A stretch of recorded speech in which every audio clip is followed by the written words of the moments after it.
Cendrillon ou la petite pantoufle de verre.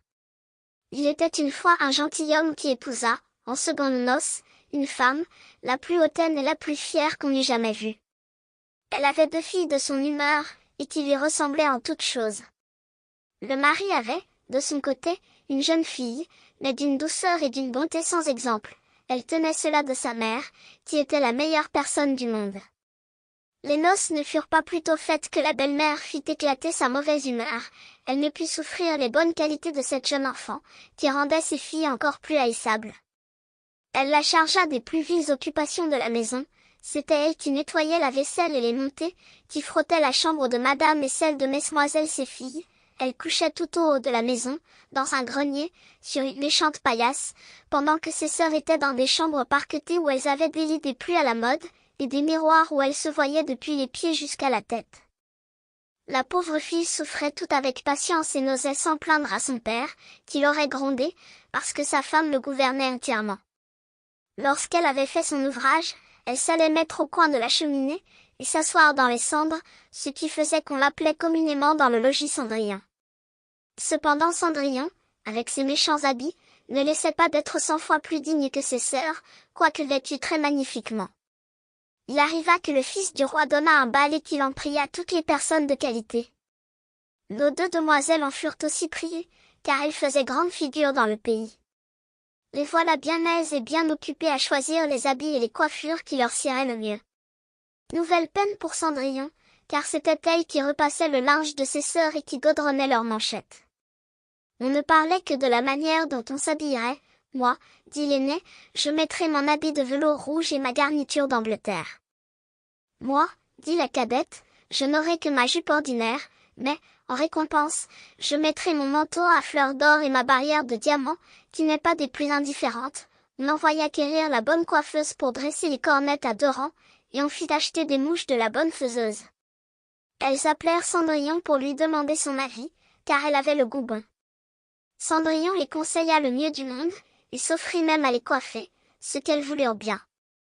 En les coiffant, elle lui disait, « Cendrillon, serais-tu bien aise d'aller au bal, hélas !»« Mesdemoiselles, vous vous moquez de moi, ce n'est pas là ce qu'il me faut, tu as raison, on rirait bien, si on voyait un Cendrillon aller au bal, une autre que Cendrillon les aurait coiffées de travers, mais elle était bonne, et elle les coiffa parfaitement bien. » Elles furent près de 2 jours sans manger, tant elles étaient transportées de joie.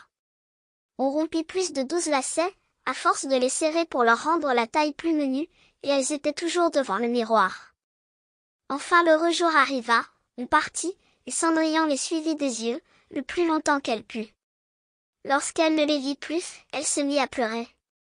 Sa marraine, qui la vit tout en pleurs, lui demanda ce qu'elle avait. « Je voudrais bien. Je voudrais bien. » Elle pleurait si fort qu'elle ne put achever. Sa marraine, qui était fée, lui dit, « Tu voudrais bien aller au bal, n'est-ce pas, hélas ?» « Oui, dit Cendrillon en soupirant, « eh bien. »« Seras-tu bonne fille, dit sa marraine, je t'y ferai aller. » Elle la mena dans sa chambre, et lui dit, « Va dans le jardin, et apporte-moi une citrouille. » Cendrillon alla aussitôt cueillir la plus belle qu'elle put trouver, et la porta à sa marraine, ne pouvant deviner comment cette citrouille la pourrait faire aller au bal. Sa marraine la creusa, n'ayant laissé que l'écorce, la frappa de sa baguette, et la citrouille fut aussitôt changée en un beau carrosse tout doré. Ensuite elle alla regarder dans la souricière, où elle trouva 6 souris tout en vie. Elle dit à Cendrillon de lever un peu la trappe de la souricière, et à chaque souris qui sortait, elle lui donnait un coup de sa baguette, et la souris était aussitôt changée en un beau cheval, ce qui fit un bel attelage de 6 chevaux, d'un beau gris de souris pommelées. Comme elle était en peine de quoi elle ferait un cocher, « Je vais voir, dit Cendrillon, s'il n'y a pas quelque rat dans la hâtière, nous en ferons un cocher. »« Tu as raison, dit sa marraine, va voir. » Cendrillon lui apporta la hâtière, où il y avait 3 gros rats. La fée en prit un d'entre les 3, à cause de sa maîtresse Barbe. L'ayant touché, il fut changé en un gros cocher, qui avait une des plus belles moustaches qu'on ait jamais vues. Ensuite elle lui dit, « Va dans le jardin, tu y trouveras 6 lézards derrière l'arrosoir, apporte-les-moi. » Elle ne les eut pas plus tôt apportés, que sa marraine les changea en 6 laquais, qui montèrent aussitôt derrière le carrosse, avec leurs habits chamarrés, et qui s'y tenaient attachés comme s'ils n'eussent fait autre chose de toute leur vie. La fée dit alors à Cendrillon, eh bien, voilà de quoi aller au bal, n'es-tu pas bien aise? Oui, mais est-ce que j'irai comme cela, avec mes vilains habits? Sa marraine ne fit que la toucher avec sa baguette, et en même temps ses habits furent changés en des habits d'or et d'argent, tout chamarrés de pierreries.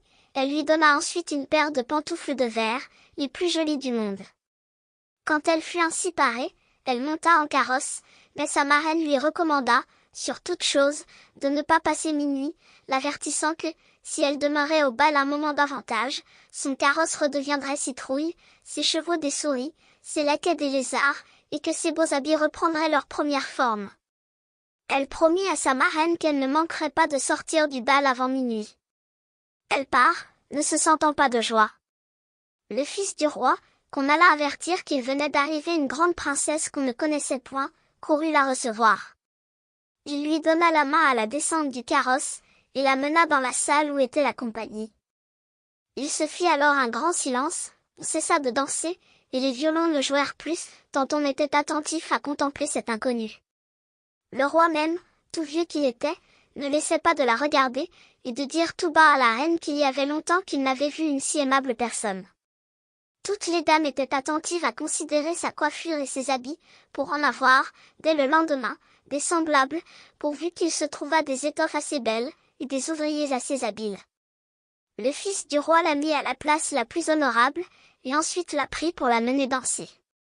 Elle dansa avec tant de grâce, qu'on l'admira encore davantage. Elle alla s'asseoir auprès de ses sœurs et leur fit mille honnêtetés. Elle leur fit part des oranges et des citrons que le prince lui avait donnés, ce qui les étonna fort car elle ne la connaissait point. Lorsqu'elle causait ainsi, Cendrillon entendit sonner 11h03. Elle fit aussitôt une grande révérence à la compagnie, et s'en alla le plus vite qu'elle put. Dès qu'elle fut arrivée, elle alla trouver sa marraine, et, après l'avoir remerciée, elle lui dit qu'elle souhaiterait bien aller encore le lendemain au bal. Comme elle était occupée à raconter à sa marraine tout ce qui s'était passé au bal, les deux sœurs heurtèrent à la porte. Cendrillon leur alla ouvrir. « Que vous êtes longtemps à revenir, leur dit-elle en bâillant, en se frottant les yeux, et en s'étendant comme si elle n'eût fait que de se réveiller. Elle n'avait cependant pas eu envie de dormir, depuis qu'elle s'était quittée.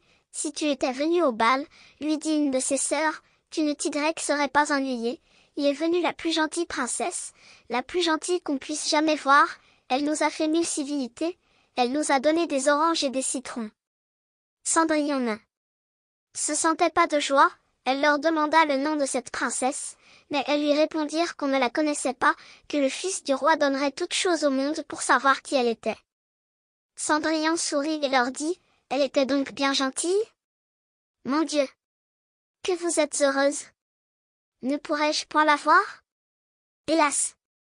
Mademoiselle Javotte, prêtez-moi votre habit jaune que vous mettez tous les jours. » Vraiment, dit mademoiselle Javotte, je suis de cet avis.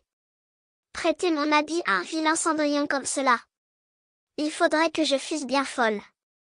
Cendrillon s'attendait bien à ce refus, et elle en fut bien aise, car elle aurait été grandement embarrassée, si sa sœur eût bien voulu lui prêter son habit.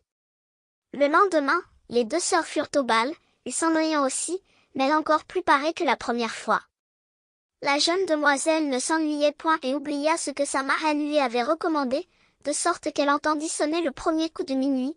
Lorsqu'elle ne croyait point qu'il fût encore 11h, elle se leva, et s'enfuit aussi légèrement qu'aurait fait une biche.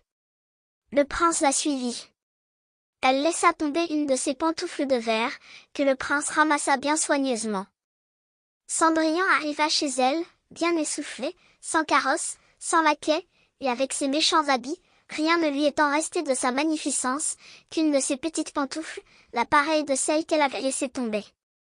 On demanda aux gardes de la porte du palais s'ils n'avaient point vu sortir une princesse. Ils dirent qu'ils n'avaient vu sortir personne qu'une jeune fille fort mal vêtue, et qui avait plus l'air d'une paysanne que d'une demoiselle. Quand les deux sœurs revinrent du bal, Cendrillon leur demanda si elles s'étaient encore bien diverties, et si la belle dame y avait été. Elles lui dirent que oui, mais qu'elle s'était enfuie, lorsque minuit avait sonné, et si promptement qu'elle avait laissé tomber une de ses petites pantoufles de verre, la plus jolie du monde, que le fils du roi l'avait ramassée, et qu'assurément il était fort désireux de connaître la personne à qui appartenait la petite pantoufle. Elles dirent vrai, car, peu de jours après, le fils du roi fit publier, à son de trompe, qu'il épouserait celle dont le pied serait bien juste à la pantoufle. Il commença à l'essayer aux princesses, ensuite aux duchesses et à toute la cour, mais inutilement. On la porta chez les deux sœurs, qui firent tout leur possible pour faire entrer leurs pieds dans la pantoufle, mais elles ne purent en venir à bout.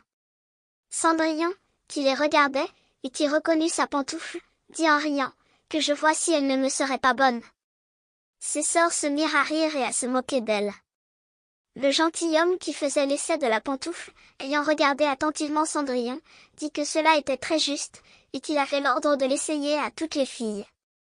Il fit asseoir Cendrillon. Approchant la pantoufle de son petit pied, il vit qu'il y entrait sans peine, et qu'elle y était juste comme de cire. L'étonnement des deux sœurs fut grand, mais plus grand encore quand Cendrillon tira de sa poche l'autre petite pantoufle, qu'elle mit à son pied. Là-dessus arriva la marraine, qui, ayant donné un coup de baguette sur les habits de Cendrillon, les fit devenir encore plus magnifiques que tous les autres. Alors ces deux sœurs la reconnurent pour la personne qu'elles avaient vue au bal. Elles se jetèrent à ses pieds pour lui demander pardon de tous les mauvais traitements qu'elle lui avait fait souffrir. Cendrillon les releva et leur dit, en les embrassant, qu'elle leur pardonnait de bon cœur, et qu'elle les priait de l'aimer bien toujours.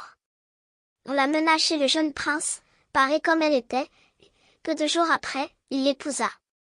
Cendrillon, qui était bonne, fit loger ses deux sœurs au palais, et les maria, dès le jour même, à deux grands seigneurs de la cour.